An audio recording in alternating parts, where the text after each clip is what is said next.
사람을 두려워하면 하나님을 잃는다. C.S. 루이스. 당신을 얽어매는 것은 미움이 아닙니다. 모든 사람에게 사랑받으려는 욕망입니다. 누군가의 눈치를 보느라 지쳤습니까? 싫다는 말 한마디가 그렇게 어렵습니까? 그 사람이 상처받을까봐, 내가 나쁜 사람이 될까봐, 관계가 끊어질까봐 두려움이 당신의 입술을 틀어막고 있습니다. 그런데 주목하십시오. 그것은 사랑이 아닙니다. 올무입니다. 잠언 29장 25절 말씀합니다. 사람을 두려워하면 올무에 걸리게 되거니와 오늘이 말씀 앞에 서십시오. 당신을 올가매던 그 줄이 끊어지는 시간이 될 것입니다. 지금 이 메시지를 들으며 마음이 뜨끔한 분 댓글에 올무에서 벗어나겠습니다. 적어 주십시오. 그 고백이 당신의 첫걸음이 됩니다. 잠언은 분명히 말합니다. 사람을 두려워하면 올무에 걸린다고. 올무가 무엇입니까? 짐승을 잡기 위해 설치해둔 던치입니다. 올무에는 특징이 있습니다. 겉으로는 보이지 않고 밟기 전까지는 아무 문제가 없어 보입니다. 그러나 한 번 걸리면 발동 칠수록 더 조여옵니다. 관계도 마찬가지입니다. 처음에는 괜찮아 보입니다. 좋은 사람이 되고 싶다는 마음. 음악 나쁜 것 아닙니다. 상대방을 배려하고 싶다는 마음. 아름다운 것입니다. 그런데 그 마음이 어느 순간 변질됩니다. 저 사람이 나를 싫어하면 어떡하지? 내가 거절하면 나쁜 사람으로 보이겠지. 이 관계가 깨지면 나는 혼자가 되겠지. 두려움이 시작되고 그 두려움이 당신을 조종하기 시작합니다. 어느새 당신은 자신의 삶을 살지 못합니다. 누군가의 기분을 맞추느라 당신 자신을 잃어버립니다. 이것이 올무입니다. 보이지 않지만 분명히 존재하고 한 번 걸리면 빠져나오기 어려운 구속입니다. 오늘 솔직하게 점검해 보십시오. 누군가에게 싫다고 말할 때 죄책감이 밀려옵니까? 상대방의 부탁을 거절하면 내가 잘못한 것 같은 느낌이 듭니까? 관계를 정리하면 나쁜 사람이 될 것 같은 두려움이 있습니까? 다른 사람의 평가에 따라 하루의 기분이 좌우됩니까? 이 중 하나라도 해당된다면 음악 기억하십시오. 당신은 지금 올무 안에 있습니다. 세상은 이것을 착한 사람 콤플렉스라고 부릅니다. 당신의 가치가 타인의 평가에 달려 있다고 믿는 상태. 내 안에 기준이 없고 밖에서 오는 인정에 따라 흔들리는 삶. 그런데 성경은 이것을 더 날카롭게 진단합니다. 이것은 단순한 성경 문제가 아닙니다. 이것은 영적인 올무이며 음악, 당신을 하나님으로부터 멀어지게 만드는 덫입니다. 갈라디아서 1장 10절 말씀을 보십시오. 사도 바울이 선언합니다. 내가 지금 사람들에게 좋게 하랴, 하나님께 좋게 하랴, 사람들을 기쁘게 하려 하랴. 내가 지금까지 사람들을 기쁘게 하였다면 그리스도의 종이 아니니라. 이 말씀을 가볍게 읽지 마십시오. 바울은 분명히 말합니다. 사람들을 기쁘게 하면 그리스도의 종이 아니라고 얼마나 강한 선언입니까? 사람의 비를 맞추느라 복음을 타협하면 그것은 그리스도의 종된 자의 삶이 아니라는 것입니다. 여기서 바울이 말하는 사람들을 기쁘게 하는 것은 무엇입니까? 친절을 베푸는 것이 아닙니다. 이웃을 사랑하는 것이 아닙니다. 바울이 경계하는 것은 사람의 인정을 얻기 위해 진리를 굽히는 거지요. 사람의 눈치를 보느라 하나님의 뜻을 포기하는 것입니다. 당시 갈라디아 교회에는 문제가 있었습니다. 유대인들의 눈치를 보며 복음의 율법을 더하려는 사람들이 있었습니다. 그들은 사람들에게 인정받고 싶었고 갈등을 피하고 싶었습니다. 그래서 복음을 변질시켰습니다. 바울은 이것을 용납하지 않았습니다. 내가 사람들을 기쁘게 하였다면 그리스도의 종이 아니니라. 이 음악 선언은 오늘 우리에게도 동일하게 적용됩니다. 당신은 누구를 기쁘게 하며 살고 있습니까? 물론 우리는 음악 이웃을 사랑해야 합니다. 물론 우리는 관계 속에서 배려해야 합니다. 그러나 그것과 사람의 비위를 맞추는 것은 전혀 다릅니다. 사랑의 수고는 자유 가운데서 흘러나오지만 두려움의 수고는 속박 가운데서 강요됩니다. 사랑의 수고는 상대방의 진정한 유익을 구하지만 두려움의 수고는 나의 체면을 지켜야 합니다. 사랑의 수고는 때로 아니오라고 말할 용기를 포함하지만 두려움의 수고는 언제나 내라고 말하며 나를 소진시킵니다. 같은 행동처럼 보여도 그 뿌리가 다릅니다. 어떤 사람은 사랑으로 섬기고 어떤 사람은 두려움으로 굴종합니다. 겉모습은 비슷해도 그 열매는 전혀 다릅니다. 사랑으로 섬기는 사람은 평안하고 하나님 앞에 떳떳합니다. 그러나 두려움으로 굴종하는 사람은 지쳐가고 점점 자기 자신을 잃어버립니다. 여기서 경고의 말씀을 드려야 합니다. 이 진리를 가볍게 여기지 마십시오. 사람을 기쁘게 하는 것이 습관이 되면 그것은 단순한 성경 문제로 끝나지 않습니다. 영적으로 심각한 결과를 초래합니다. 당신은 점점 복음을 타협하게 됩니다. 세상의 눈치를 보면 그리스도인으로서 해야 할 말을 하지 못하게 됩니다. 해야 할 선택을 하지 못하게 됩니다. 결국 믿음의 중심이 흔들립니다. 더 나아가 당신은 건강한 관계를 잃게 됩니다. 모든 사람을 기쁘게 하려는 사람은 결국 아무도 기쁘게 하지 못합니다. 왜냐하면 그 관계에는 진정한 나가 없기 때문입니다. 가면을 쓴 것에 그것은 진짜 관계가 아닙니다. 결국 당신은 소진되어 갑니다. 끊임없이 사람들의 기대에 맞추려 하면 당신의 기력은 다하고 기쁨이 사라지고 감사가 사라집니다. 신앙생활 자체가 무거운 짐이 됩니다. 당신은 혹시 이런 관계 안에 있지 않습니까? 상대방이 죄책감을 유발하며 당신을 조종하는 관계. 내가 이렇게 하지 않으면 나는 상처받아. 내가 나를 진정 사랑한다면 이것쯤은 해줘야지. 이런 말들이 당신을 옥주고 있지 않습니까? 새기십시오. 그것은 사랑이 아니라 조종일 수 있습니다. 분별이 필요합니다. 그 관계를 점검해야 합니다. 사도 베드로를 보십시오. 베드로는 예수님의 수제자였습니다.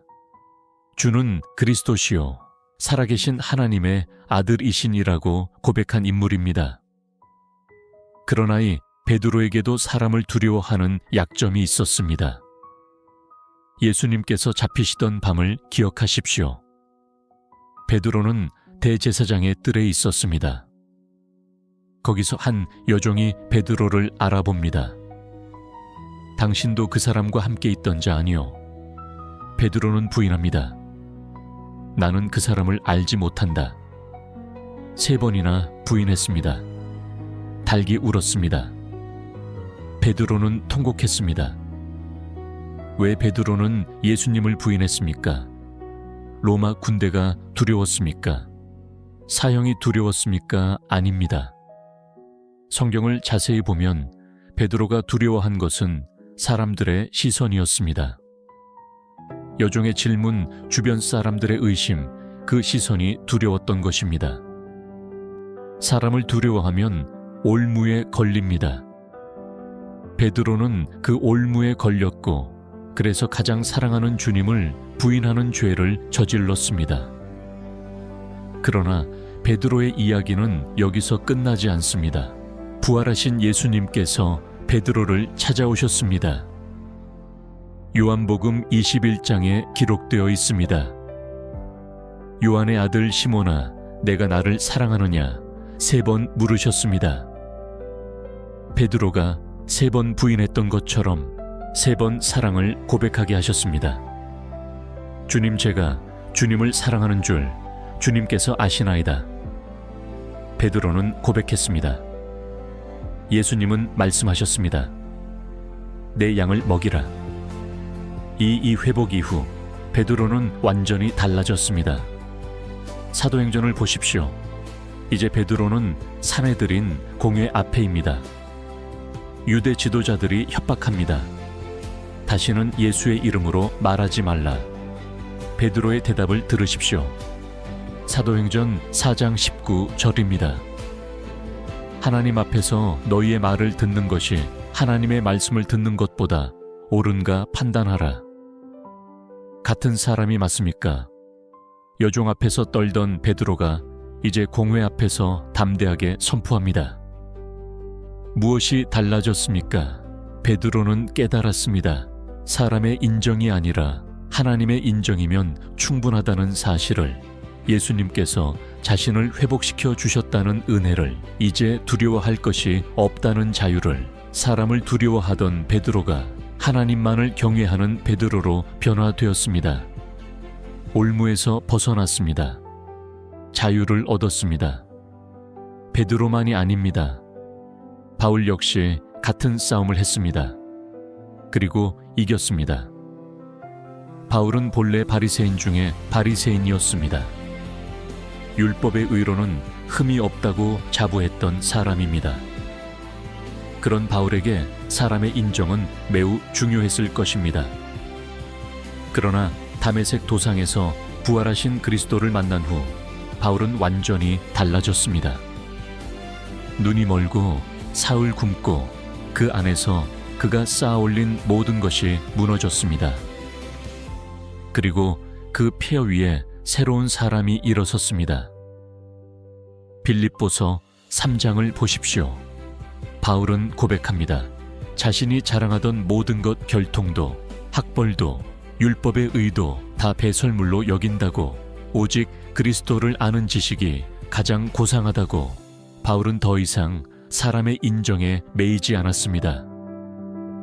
그래서 담대하게 선포할 수 있었습니다. 내가 사람들을 기쁘게 하였다면 그리스도의 종이 아니니라. 바울은 복음 때문에 매를 맞고 감옥에 갇히고 돌에 맞아 죽을 뻔했습니다. 동족에게는 미움을, 이방인에게는 조롱을 받았습니다. 그러나 바울은 흔들리지 않았습니다. 왜냐하면 그는 사람이 아니라 하나님을 기쁘시게 하려 했고, 사람의 인정이 아니라 하나님의 인정을 구했기 때문입니다. C. 루이스는 이렇게 말했습니다. 교회는 두 주인을 섬기려 할 때 만들어집니다. 깊이 새기십시오.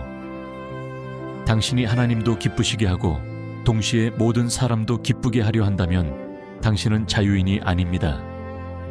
당신은 노예입니다. 두 주인을 섬기는 노예. 예수님께서도 말씀하셨습니다. 마태복음 6장 24절입니다. 한 사람이 두 주인을 섬기지 못할 것이니 호기를 미워하고 저를 사랑하거나 호기를 중히 여기고 저를 경히 여김이라. 당신은 선택해야 합니다. 하나님을 기쁘시게 하든지 사람을 기쁘게 하든지 둘 다 섬길 수 없습니다. 둘 다 섬기려 하면 결국 아무도 제대로 섬기지 못하고 당신 자신은 완전히 지쳐버립니다. 그렇다면 출구는 어디에 있습니까? 어떻게 이 올무에서 벗어날 수 있습니까? 답은 복음에 있습니다. 하나님의 인정 하나면 충분하다는 진리. 이것이 복음적 자유입니다. 로마서 8장을 보십시오. 31절부터 34절까지 읽어보십시오. 만일 하나님이 우리를 위하시면 누가 우리를 대적하리요? 자기 아들을 아끼지 아니하시고 우리 모든 사람을 위하여 내주시니가 어찌 그 아들과 함께 모든 것을 우리에게 주시지 아니하겠느냐?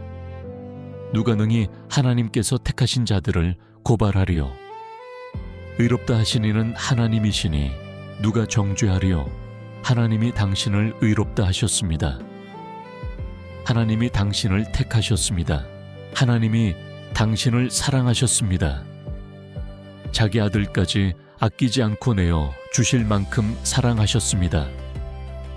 이 사랑을 받은 사람이, 사랑을 확신하는 사람이 왜 여전히 사람의 인정에 목매고 평가에 흔들려야 합니까? 하나님이 이롭다 하시면 됩니다.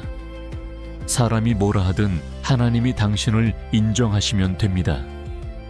이것이 복음의 능력입니다. 이것이 그리스도인의 자유입니다. 헨리 나웬이라는 영성가가 있습니다. 끈은 상처 입은 치유자라는 책에서 깊은 통찰을 나눕니다. 나웬은 고백했습니다. 나는 하버드 교수라는 이름 뒤에 숨어 있었다. 그 이름이 벗겨지면 나는 아무것도 아니라는 두려움이 있었다. 많은 사역자들이 타인의 인정에 의존하는 영성을 가지고 있습니다. 사람들에게 인정받고 싶어서 더 열심히 봉사하고 사람들에게 칭찬받고 싶어서 더 많이 헌신합니다.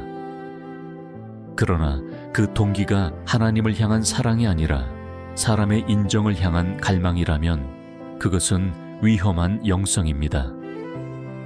나우엔 자신도 그런 유혹과 싸웠습니다. 하버드 대학교 교수라는 화려한 직위, 유명한 저술가라는 명성 그 모든 것이 그를 사람의 인정에 묶어두려 했습니다. 그러나 나우엔은 결국 그 모든 것을 내려놓고 장애인 공동체에서 섬기는 삶을 선택했습니다. 그곳에서 나우엔은 발견했습니다. 하나님의 사랑 안에서 안식하는 법을 사람의 인정이 아니라 하나님의 인정 안에서 정체성을 세우는 길을, 그것이 진정한 자유라는 사실을 당신도 그 자유를 경험할 수 있습니다. 오늘 그 자유로 나아갈 수 있습니다. 먼저 인정하십시오. 나는 사람의 인정에 묶여 있었습니다. 나는 사람의 눈치를 보며 살아왔습니다. 나는 올무에 걸려 있었습니다. 이것을 인정하는 것이 첫걸음입니다. 문제를 인식해야 해결을 향해 나갈 수 있습니다. 그리고 복음을 붙잡으십시오. 하나님이 나를 사랑하신다. 그리스도 안에서 나는 이미 인정받았다. 하나님의 자녀로서 나의 정체성은 흔들리지 않는다. 이 진리를 매일 묵상하십시오. 이 진리를 입술로 선포하십시오. 이 진리가 당신의 마음에 깊이 뿌리 내리게 하십시오. 그러면 변화가 일어납니다. 더 이상 사람의 평가에 흔들리지 않게 됩니다. 더 이상 모든 사람을 기쁘게 하려고 애쓰지 않게 됩니다. 건강하게 아니오라고 말할 수 있게 됩니다. 진정한 사랑으로 사람들을 섬길 수 있게 됩니다. 두려움에서 해방되면 오히려 더 깊은 관계가 가능해집니다. 왜냐하면 이제 가면을 쓰지 않아도 되기 때문입니다. 진짜 나로서 사람들을 만날 수 있기 때문입니다. 그것이 참된 관계입니다. 사랑하는 성도 여러분, 싫다고 말해도 괜찮습니다. 모든 사람에게 좋은 사람이 되지 않아도 괜찮습니다. 어떤 관계는 정리해야 할 때가 있습니다. 어떤 부탁은 거절해야 할 때가 있습니다. 그것 때문에 당신이 나쁜 사람이 되는 것이 아닙니다. 그것 때문에 하나님께서 당신을 사랑하지 않으시는 것이 아닙니다. 하나님의 사랑은 조건적이지 않습니다. 당신이 모든 사람을 기쁘게 해야 하나님이 당신을 사랑하시는 것이 아닙니다. 당신이 완벽한 사람이 되어야 하나님이 당신을 인정하시는 것이 아닙니다. 하나님은 이미 당신을 사랑하셨습니다. 그리스도 안에서 이미 당신을 받아들이셨습니다. 이 사랑이 당신의 기초입니다. 이 인정이 당신의 정체성입니다. 함께 기도하겠습니다. 제가 기도문을 읽을 테니 마음으로 따라 고백하십시오. 하나님 아버지, 저는 고백합니다. 저는 오랫동안 사람의 인정을 구하며 살아왔습니다. 사람들의 눈치를 보며 사람들의 평가에 흔들리며 사람들을 기쁘게 하려고 저 자신을 잃어버렸습니다. 그것이 올무인 줄 몰랐습니다. 그것이 저를 묶고 있는 줄 몰랐습니다. 오늘 이 말씀 앞에서 깨닫습니다. 저를 얽어매는 것은 미움이 아니라 모든 사람에게 사랑받으려는 욕망이었습니다. 그 올무에서 벗어나기 원합니다. 아버지의 인정 하나면 충분함을 믿습니다. 그리스도 안에서 저는 이미 사랑받았고, 이미 인정받았고, 이미 받아들여졌습니다. 이 진리 위에 굳게 서기 원합니다.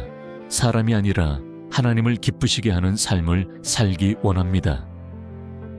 두려움이 아니라 사랑으로 사람들을 섬기게 하소서. 건강하게 경계를 세우고 진정한 관계를 맺게 하소서. 무엇보다 아버지 안에서 참된 안식을 누리게 하소서. 예수 그리스도의 이름으로 기도드립니다. 아멘. 오늘 이 말씀을 마음에 새기십시오. 사람을 두려워하면 올무에 걸리게 되거니와 내가 사람들을 기쁘게 하였다면 그리스도의 종이 아니니라. 당신을 얽어매던 그 줄이 오늘 끊어지기를 축원합니다. 하나님의 인정 안에서 참된 자유를 누리시기를 축원합니다. 두려움이 아닌 사랑으로 올무가 아닌 자유 안에서 살아가시기를 축원합니다. 오늘 이 메시지가 마음에 닿으셨다면 댓글에 올무에서 벗어나겠습니다. 한 줄 남겨주십시오. 그 고백이 당신의 결단이 됩니다. 그 고백이 새로운 시작이 됩니다. 그리고 이 메시지가 필요한 분에게 전해 주십시오. 누군가의 인정에 목매어 지쳐 있는 분, 관계 속에서 자신을 잃어버린 분, 그분에게 복음이 전해지를 원합니다. 다음에도 함께 하시기 원합니다.